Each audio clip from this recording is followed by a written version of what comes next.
संसार सागरम घोरम तक्तुम इच्छामि जो नर गीता नावम समासाद्य पारम जाति सुखे नस।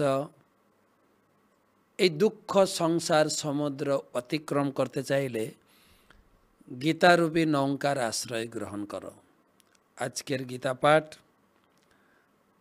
প্রকৃতি পুরুষ বিবেক যোগ জ্ঞান শতকে ত্রয়োদশ অধ্যায় ষষ্ঠ শ্লোক।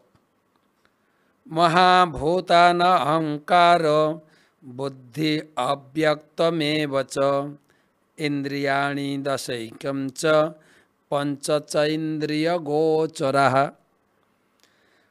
महाभूतान अहंकार बुद्धिम अव्यक्तमेव च इंद्रियाणि दशैकं च पंच च इंद्रिय गोचरा। अनुवाद।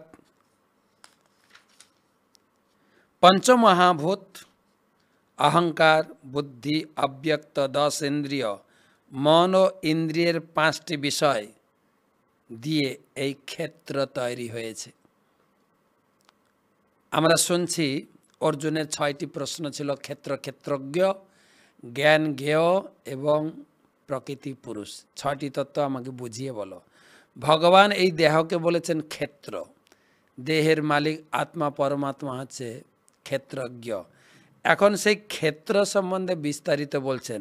এই শরীরটা কি দিয়ে তৈরি হয়েছে? প্রথম হচ্ছে পঞ্চ মহাভূত, ক্ষিতি আপ তেজ মরুদ্ভ, মাটি জল আকাশ বায়ু অগ্নি। আর কি আছে? অহংকার বুদ্ধি অব্যক্ত 10 ইন্দ্রিয়, পঞ্চ কর্মেন্দ্রিয় পঞ্চ জ্ঞানেন্দ্রিয়, চক্ষু কর্ণ নাসিকা জিহ্বা ত্বক পঞ্চ জ্ঞানেন্দ্রিয়, পঞ্চ কর্মেন্দ্রিয় বাক পানি পায়ু পাদ পায়ু উপস্থ। আর মন কে নিয়ে 11টা ইন্দ্রিয়, আর ইন্দ্রিয়ের 5টি বিষয়, পঞ্চ জ্ঞানেন্দ্রিয়ের 5টি বিষয়। চক্ষুর বিষয় রূপ, চক্ষু রূপ দেখতে ভালোবাসে, জিহ্বার রস, ত্বক স্পর্শ, চক্ষু কর্ণ নাসিকা গন্ধ, আর চক্ষু কর্ণ কর্ণ শ্রবণ। এই এতগুলো জিনিস নিয়ে এই শরীরটা তৈরি হয়েছে। কিন্তু ভগবান একদম সায়েন্টিফিকভাবে বিজ্ঞান ভিত্তিকভাবে বুঝাচ্ছেন এই শরীরে কতগুলো জিনিস দেওয়া হয়েছে। এতে অহংকার আছে, বুদ্ধি আছে, অব্যক্ত আছে, পঞ্চমহাভূত, 11 ইন্দ্রিয়, 5 ইন্দ্রিয়ের বিষয়। আরও বিস্তারিত ধীরে ধীরে চলবে জ্ঞানের বিষয়।